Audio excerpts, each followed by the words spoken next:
When I was first asked to do this service, it was presented to be about gratitude. I thought that was a powerful topic, something that truly impacts our attitude. As the conversation continued, it was clear to honor Indigenous Heritage Month was needed, a message I was relieved to receive, and an answer I quickly heeded. Poetry and creativity, music and art would ask to be weaved in as well. So a service of creation was formed, and be prepared for this sermon to rhyme as a story I do tell. Before I begin, a land acknowledgement must be given to honor the place in which we stand today. This land before the countries was first the First Nations of the Lumbee and the Catawba, so let our respect us pay. The first story is one that we have heard and that has been shared 1,000 times again.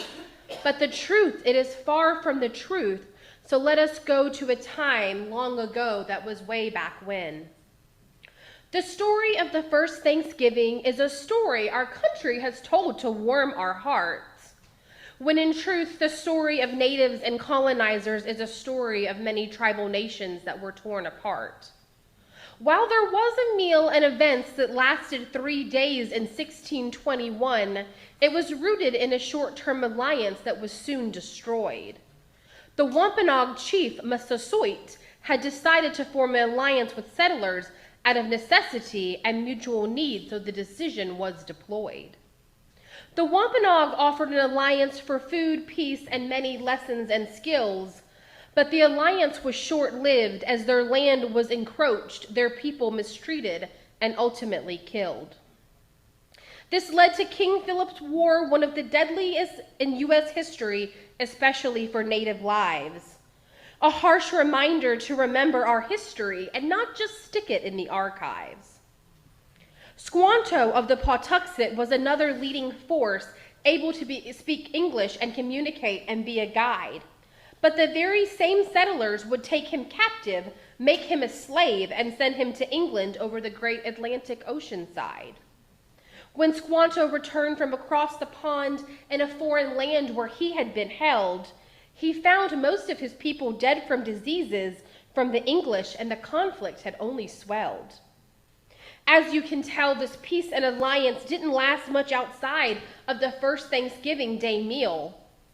By 1637, John Winthrop declared again the Thanksgiving Day after his men killed 700 Pequot people, their lives they did steal. And finally, in 1863, it was Abraham Lincoln who made Thanksgiving a national holiday for all. But by that time, it was close to millions of indigenous whose lives had to take the ultimate fall. So what do we do when we celebrate a holiday that is so full of pain and woe? How do we heal? How do we begin to understand suffering? And above all, how do we grow? Well, first is to acknowledge, to learn, and to mourn, the day of mourning established in 1970 by a Wampanoag man, Wamsutta Frank James, to describe the suffering of the plenty. He wanted to give pause to all of the Thanksgiving, to hear the weight of genocide, the theft of lands, the ongoing attack on culture of those left living. So one step to honor, I think, is continuing to learn and share about the culture of the First Nations. The next story I will tell you will literally weave resilience, gratitude, and creation. Today, I proudly wear a ribbon skirt, and before I tell you the tale of how the skirts came to be, I wish to first tell you about regalia, the beautiful ornamentation you will often see. Regalia is not a costume. No, culture is not costume and not something to be worn for a party or Halloween. It is cultural garb worn especially to show culture, tribal connection, or religious pride to be seen. You may see Indigenous people wear it to ceremonies, dances, for their life events, and graduations. And while it could seem fun to wear the culture of another, wearing regalia in costume is never adoration. When someone wears regalia, whether it to be to show a link to a tribe, family, heritage, or connection to their past, it is a sacred connection to their identity, and often made traditionally and made to last. So now the ribbon skirt and the gratitude is the lesson of doing the best with what you've got. The ability to still create beauty even while tragedy is happening beside you in the same very spot. When colonizers came to North America, they brought many new items along with them in tow, most notably pestilence and disease that caused the death toll of natives to grow. But trading was abound between the colonizers and the native peoples of the land. The Europeans brought broadcloth and ribbons in that were very different and viewed as grand. So for trading and connections to each other, the natives began to weave in the ribbon by the yard. Their skirts changed fabrics and became adorned, and a new culture was born. For creators, that's not hard. Today you will see them at powwows and cultural events abound. You will see women, children, elders, and dancers wear them all around. While many schools, governments, and individuals still seek to suppress the culture of the indigenous, listen to what happened up north. Canada acted an alliance and even created National Ribbon Skirt Day, celebrated on January 4th. I draw links from the story of the ribbon skirt and doing the best with what we have right now, that despite colonizers destroying and stealing a land, culture was still developing. What a solemn vow. I'll ask you to reflect on your own life in just the same type of way. When have moments sought to destroy you, but instead you molded something beautiful, your own living clay? What are the ribbons in your life that have been given while at the same time something else was took? How did you create your culture, your ribbon skirt, and though tattered, remain unshook? To boil it down to life on the daily, we can all learn lessons in gratitude by just acknowledging what is already there.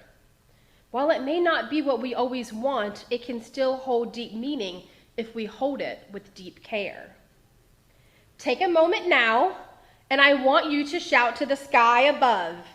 What are you grateful for? What helps you in life? What is it that you love? Okay? Are you ready? 1, 2, and go on 3. Culture! Wow, the room was just full of energy, of joy and glee. For me, I said culture, which I am honored to share a bit of with you today. But with all this rhyming and the quick cadence, don't worry, I have one more story to say. The last story I will tell is that of the harvest to help change our Thanksgiving Day lens. I'll challenge you to find other cultural stories and use the harvest as a part of your Thanksgiving with family and friends. Around the world, many others seek to celebrate community and gratitude alike. And acknowledging ways different cultures celebrate gratitude and the harvest can let us maybe put our own Thanksgiving Day on strike. In China, there is the Mid-Autumn or Moon Festival that gives thanks for the harvest and many moon-centered activities. With a similar one, Ski-Me, celebrated in Japan, and Tet Chong Chu in Vietnam with lots of mooncake shared in the festivities. In India, there are harvest festivals galore, from Onam in September to Pongal and Makar Sankranti in January too. In Nigeria, the New Yam Festival marks the end of the rainy season and the start of the harvest season. Even all the way in the UK, they celebrate Michaelmas, not just for the harvest alone, but a feast for St. Michael and the angels is their reason. I can't share all, I don't have enough time to do so, but Iran, Israel, Turkey, and South Korea also have harvest festivities as well. The fall is clearly a time for gratitude, love, and thanks to be given, and when our hearts do swell. So try also celebrating the harvest this fall, the bounty of your life, and keep gratitudes at the front this November. Now I will end with a few last-minute tips you can do to honor the day of mourning. I hope you'll remember. First, try not to say pilgrim and Indians and use the correct terms. Use English or separatives and say the actual tribe, all unique nations, the Wampanoag, please affirm. Second, the Wampanoag tribe still exists today with only 4,000 to 5,000 in the New England North. Help tell their story and learn their history and donate to their causes so they may continue to go forth. You can also invest in Native communities and give back where so much was taken before. Our own congregation raised over $1,000 for the Waccamaw-Siouan STEM program last December, so how can we make that number even more? Third, learn about your own local communities and the ways they live and the supports they need. Close by are the Waccamaw-Siouan, the Lumbee, and 8 other tribes in our state exist, each with their own unique story and creed. Ask yourself how you can give back in your own individual way. Sometimes that means money, but there are many resources that create a community. Is it time, food, art, or something else made of your own unique soul's sweet honey? In giving back, remember to celebrate their voices and not their struggles alone. Today we have done just that and heard poetry, music, and had many voices shown. Locally and nationally, there are so many of us who use our talents to create and transform, whether through beadwork, clothing, music, art, dance, and there's so much more to brainstorm. Celebrate and support their culture respectfully and help their voices ring out loud. So many of us are exuberant to share the struggle, the beauty, and above all, how we are so proud. Finally, learn more about Thanksgiving and its true origins, that event that lasted 3 days' time. A moment of peace amidst so much horror and the history of one of the world's largest genocidal crimes. It is to be remembered on this November day the lives of our veterans too. Many fallen natives and cultures of many have sought to defend a country that wasn't always true, that didn't give back to the same cultures and people asked to defend its nation. So today we honor the lives of the fallen. We give them a standing ovation. But to tie this all back to gratitude and moving along the world with that in our hearts, I think the celebration for the indigenous, that despite one of the world's largest genocides, didn't totally tear us apart.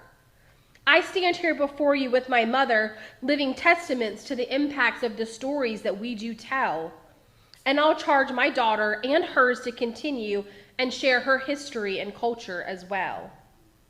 All around us this year, there were powwows of some of the largest attendances that have ever been documented. So despite everything, it seems that our culture will continue to exist. Truly, it will be cemented. And each of you and your cultures has a story too of how you came to be and what you celebrate. Some with great loss, great triumph, and many young faces with history still to create. So as we end our service and prepare to go hand in hand in our dear favorite shalom ending, I'll ask you to take the gratitudes of your life, your family's history, and the magic of so many cultures blending. I thank you today for hearing my words and above all the love that pours from my grateful heart. We here at UU are each other's community, culture, and family. We are all so grateful to be a part. May your hearts be filled with justice, gratitude, and warmth all month long, and especially today. So my beloveds, go now in peace, and to you the greatest amen, blessed be, and namaste.